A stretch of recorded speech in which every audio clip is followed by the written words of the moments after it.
Good to have you with us this morning. I'm Joe Fryer. And I'm Savannah Sellers. Thanks for starting your day with us. We're going to begin once again today with the latest fallout from the U.S. operation in Venezuela. We are learning new details about Operation Absolute Resolve, including how the White House says the U.S. will be tapping the country's oil reserves.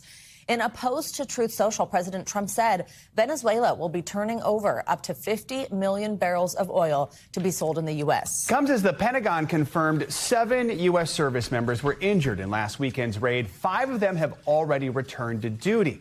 Venezuela's military now says 24 of its troops died in the attack. Cuba had said 32 of its nationals were also killed. Now, the White House is doubling down on its intention to take over Greenland, saying in a statement that using military force remains an option. A reminder, Greenland is a self-governing territory of Denmark, a longtime U.S. ally. We have a team of experts standing by to break down the very latest. Let's start with NBC News senior national security correspondent Courtney Cubey. Courtney, let's start with that new information we're learning about last weekend's raid. The Pentagon confirming 2 military service members are still recovering from their injuries. One of them actually suffered a number of gunshot wounds in the leg. What else do we know?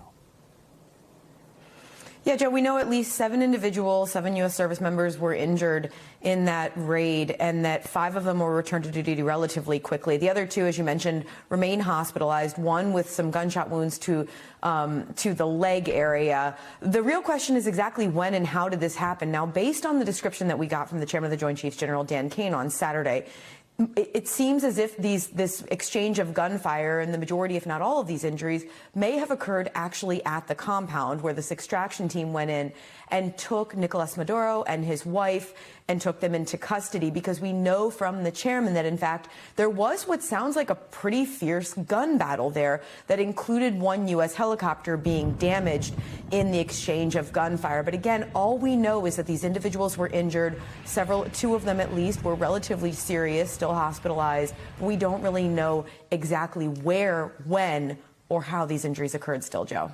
Courtney, now let's talk about the oil deal between the U.S. and Venezuela. It will divert $2 billion worth of Venezuelan oil exports to the U.S. instead of China. What else is the White House saying about this? Yeah, so we don't know all the exact details here, but we do know that the U.S. has been enforcing and threatening essentially an oil embargo on Venezuela for several weeks now. And we've seen them already pursue and in at least one case interdict or take over an oil tanker that was heading from Venezuela potentially to China, at least to Asia. So it's not surprising that the United States would, that President Trump would announce this. The most likely course of action here is that the United States would take that oil, those millions of barrels of oil, off of one of those ships. The president's saying that the Energy Secretary, Chris Wright, would be involved in this, and that the money ultimately would go to benefit both the United States and the people of Venezuela. But exactly how that's going to work still remains to be seen. The president's saying that he would be the one in charge of the money here, though, Savannah. Also, Courtney, still all these questions about how the U.S. plans to run Venezuela. We know President Trump has threatened to launch a second military operation there if the interim president, Delcy Rodriguez,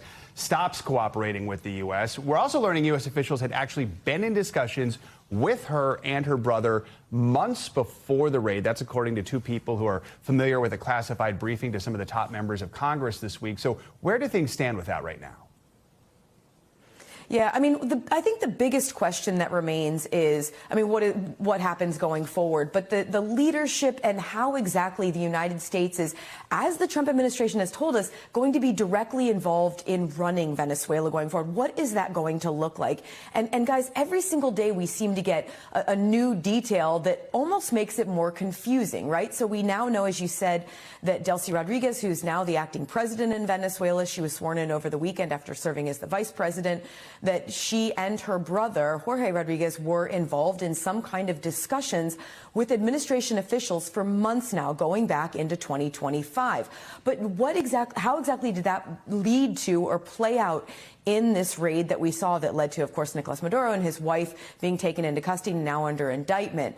We don't know the answer to that. Marco Rubio has talked about how he would be involved and the Trump administration would be directly involved in policy decisions going forward. But then the big question is, if in fact the administration is going to be so directly involved in the policy and in some of the major decisions made by the Venezuelan government going forward, what would the need be for another wave of attacks or another rounds. An even bigger question, what would the target be? So what we saw over the weekend was the U.S. military targeting the Venezuelan military, and then the direct guards who were around Nicolas Maduro and his wife at the time of this raid. So the question is, if, in fact, they're already taken into custody, what would the need be for another round of U.S. military strikes?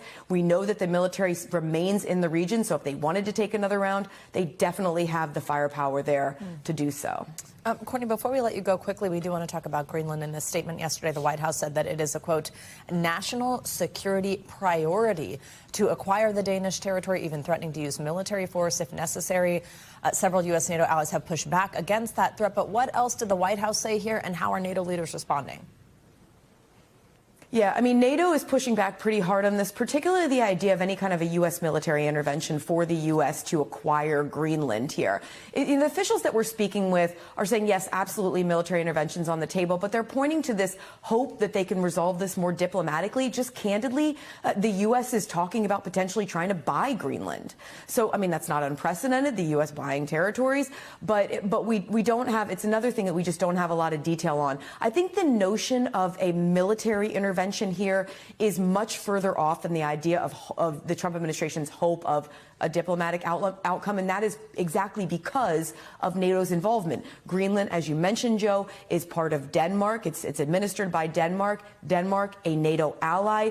The U.S. using military force in any way to take it would be a direct violation of Article 5, and it would put the U.S. and very close NATO allies directly at odds. I can't see the Trump administration moving forward with that, but guys, got to tell you, things that we've seen over the last week have surprised me too, so right. We'll see what happens. Surprises Courtney. Courtney knows everything. Yeah. All right, thank you so much, Courtney. Appreciate your reporting.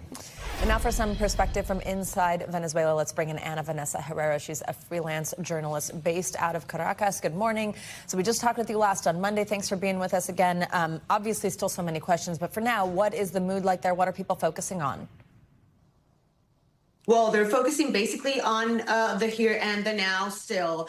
We saw this immediately after the bombs started being dropped here in the city of Caracas, and people running out to the supermarkets, pharmacies to get food, water, whatever they needed in case something else happened. And that is still the same. Although some people are trying to recover a sense of normality, the streets are very quiet still. We are not seeing people going and running to their daily chores as we would have expected if this would have not happened.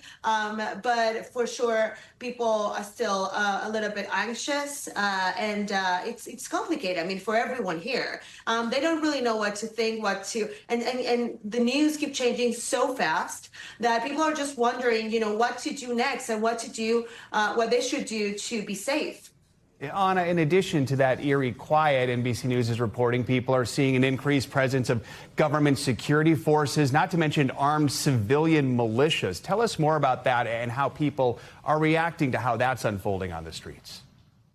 Yes, these groups are well known for Venezuelans. They are, in Spanish, it's called colectivos. So it's a civilian armed groups that control, that serve as absolute control of different parts of the country. In the case of Caracas, they specifically are in the lower classes and working class neighborhoods to avoid any kind of protest, any kind of demonstration that could disrupt the continuance of the government. We did see a lot of them on this Monday while the ceremony of Delcy Rodriguez being sworn in was taking place.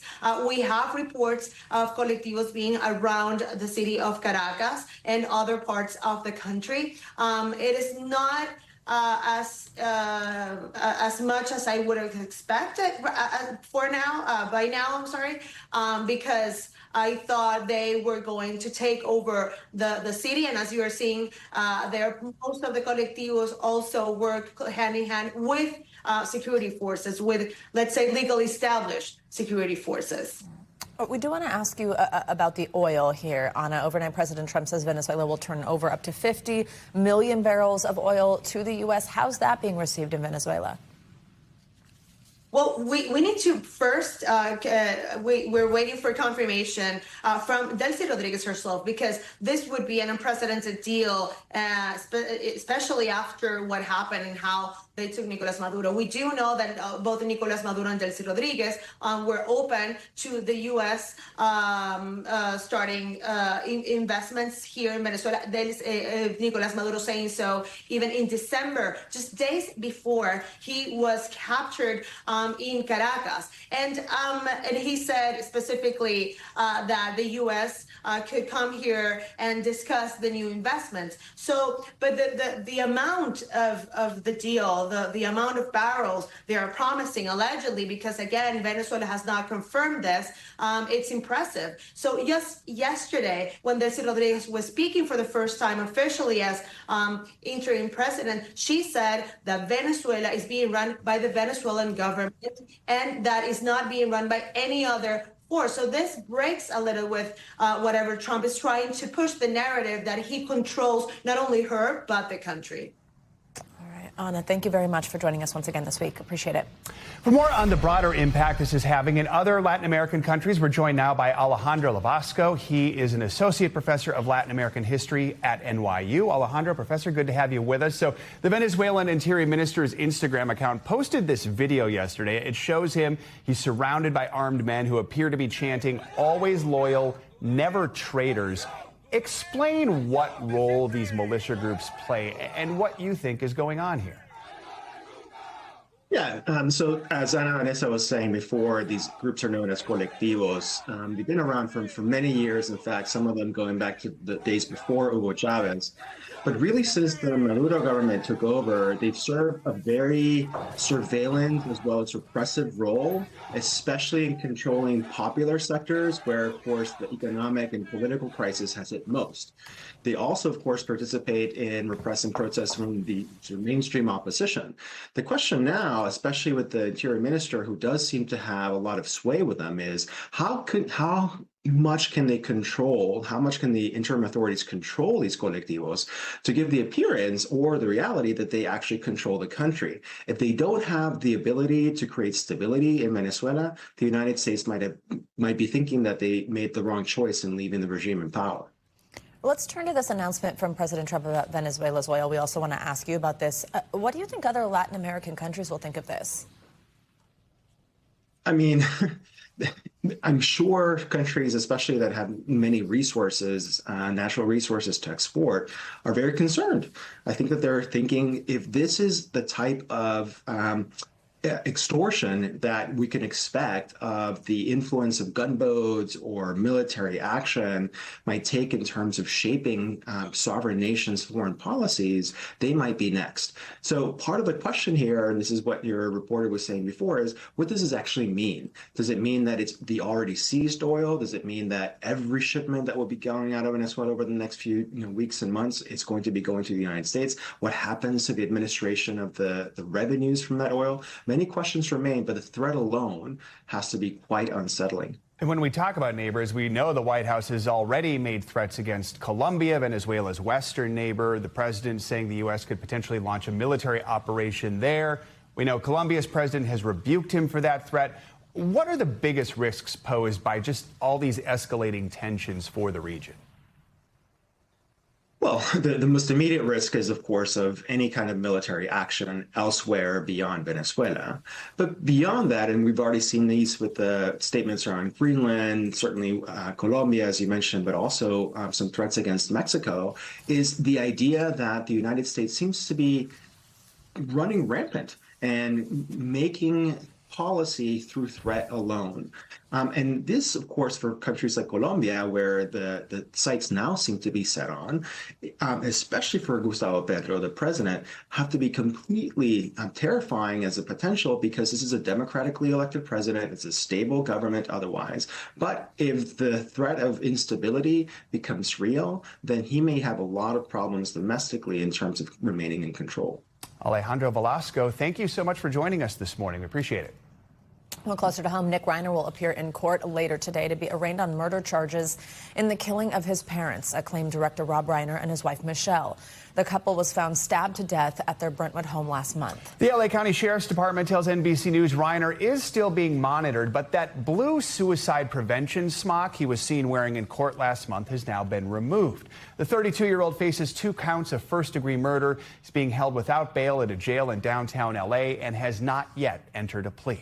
NBC News legal analyst Danny Cevallos is here on set with us to break down the case. Danny, good morning. Good to see you. So the LA District Attorney is pursuing a murder conviction with special circumstances. Explain that and just how serious that is. These are potentially the most serious of charges, and I say that because they make him eligible for capital punishment, in other words, the death penalty. However, the DA has not indicated whether they're going to seek the death penalty, and it's my suspicion that it's likely that they will not. When you look at the statistics, there are barely any death penalty cases sought by DAs in this jurisdiction. And then, secondly, you do have some factors that suggest this might have been a crime of passion, even though the special circumstances, the use of a knife, could qualify it for capital punishment. It's not clear yet if the weapon was recovered, but what evidence do you think is going to be key to this entire case? The weapon would be nice, but all the evidence so far, and I shouldn't say evidence, really more reports suggest that the knife will not be essential. And key to me is the fact that he was apprehended relatively soon after. That suggests that the law enforcement have a lot of information other than the murder weapon. And candidly, it's often the case that the murder weapon is disposed of by a killer. So prosecutions proceed all the time in the absence of this evidence. And again, the fact that he was apprehended so quickly suggests to me that law enforcement has plenty of evidence and they won't necessarily need the knife in this case. Danny, Nick Reiner's struggles with substance abuse, even periods of homelessness, or something that he's spoken publicly about at length over the years. And we actually just learned that he had been diagnosed with schizophrenia and that his medication was changed at some point before these killings took place. That is according to 3 sources with direct knowledge there. As Joe mentioned, we also know he was on suicide watch, recently taken off. But how do these mental health struggles factor in? If, and I emphasize if, the defense is considering an insanity defense, then of course these will all be helpful. But the insanity defense is a gambit. It is a risky defense because you have to admit to all the other elements of the crime and then prove in addition that you were insane. But oftentimes, when it's used, it's usually the only option. And the key is not whether or not someone has schizophrenia or they've been diagnosed with some mental health condition. The legal definition is essentially that the person was unaware that society deemed what he was doing to be wrong. So any effort to run away, any effort to hide the crime, get rid of the knife, for example, those are ticks against the use of the insanity defense. And the insanity defense has fallen much out of favor in the last 3 or 4 decades, especially since the attempted assassination of Ronald Reagan. So the insanity defense, it may be their only option, but it often is not a palatable one. What are the other possible options, if not the insanity defense?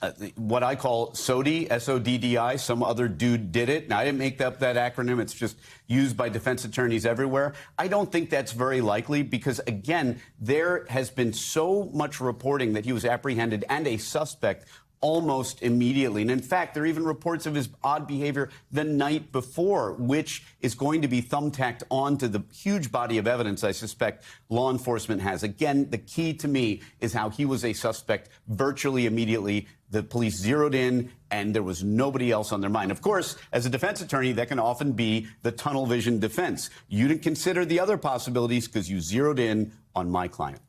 All right, Danny Cevallos, thanks as always. In Texas, the trial of a former school police officer accused of not doing enough to stop the deadly attack in Uvalde took an unexpected turn. The judge abruptly ended proceedings yesterday after the defense objected to one of the prosecution's star witnesses. Because of that, jurors will not be in the courtroom today. NBC News correspondent Ryan Chandler was there for opening statements and has all the details. Ryan, good morning. Former school police officer Adrian Gonzalez was one of the first on the scene as a gunman attacked Robb Elementary, and he could be the first held criminally responsible for the delayed police response. He pled not guilty to 29 counts of abandoning or endangering a child. Waited nearly 4 years. We want to see justice for our baby girl. Inside the courtroom, Gonzalez sat stoically as prosecutors pointed their fingers at him. telling the jury he didn't do enough to stop the gunman before 19 students and 2 teachers were brutally murdered. When you hear gunshots, you go to the gunfire. Instead, prosecutors charge he stood around waiting for help to arrive. He enters the building 3 minutes and 45 seconds after he got there, and after the damage was done. Defense arguing Gonzalez was trying to assess a fluid situation and did not fail to act. The government wants to make it seem like he just sat there, you know. He didn't just sit there.